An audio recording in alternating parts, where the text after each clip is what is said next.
rocher, la lumière est mon sauveur. Je ne crains rien. Il est mon rempart et mon ferme soutien. De qui pourrais-je avoir peur? Shalom. Nous avons aujourd'hui la croquette biblique numéro 298 tirée de Job au chapitre 34, du verset 30 au verset 33.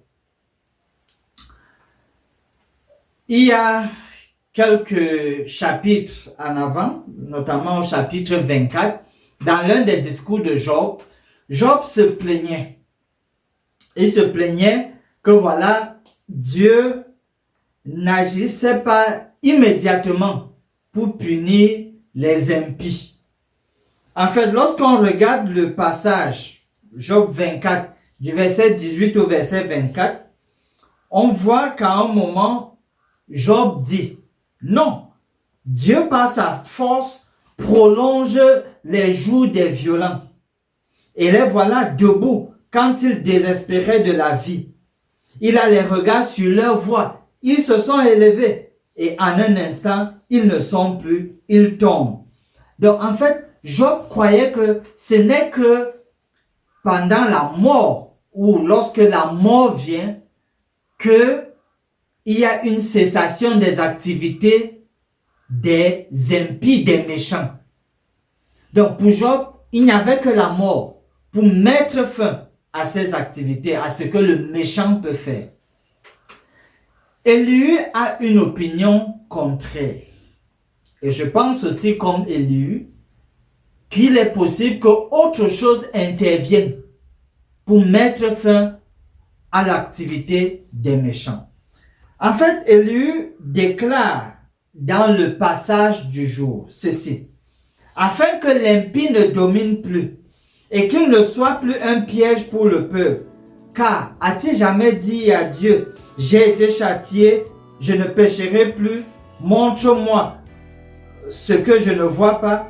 Si j'ai commis des injustices, je n'en commettrai plus. Est-ce d'après toi que Dieu rendra la justice? C'est toi qui rejettes, qui choisis, mais non pas moi. Ce que tu sais, dis-le donc.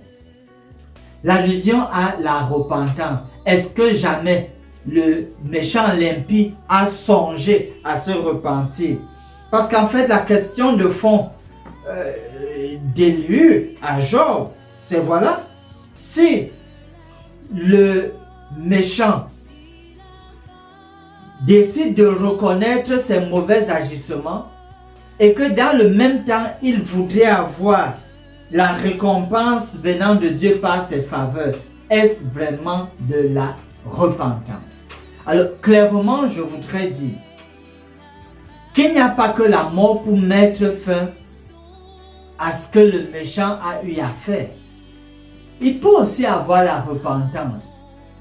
Le méchant, à un moment, peut vraiment se repentir et ça va mettre fin à tout ce qu'il a fait jusque-là. Et c'est pour cette raison qu'en guise de promesse, dans Ézéchiel 36, le verset 26, il est dit: je vous donnerai un cœur nouveau et je mettrai en vous un esprit nouveau. J'ôterai de votre corps le cœur de pierre et je vous donnerai un cœur de chair. Très belle expérience par laquelle passer, celle de la conversion, changement de cœur, revenir au Créateur afin que son nom soit glorifié par la nouvelle vie qu'il nous propose. Finissons par ce mot de prière. Bon Père Céleste, aide-nous à venir à toi et te parler lorsque nous sommes fatigués et dégoûtés à cause des tristes expériences de ce siècle présent. Écoute-nous, aide-nous à t'écouter. Donne-nous le discernement dont nous avons besoin. Que ta volonté se fasse dans nos vies. Au nom de Jésus, nous prions. Amen. Espère en l'Éternel, mon âme espère en l'Éternel, qu'un chant s'élève au Dieu du ciel, qu'un chant s'élève au Dieu du ciel, mon âme espérant l'Éternel. Mon âme espère en l'Éternel.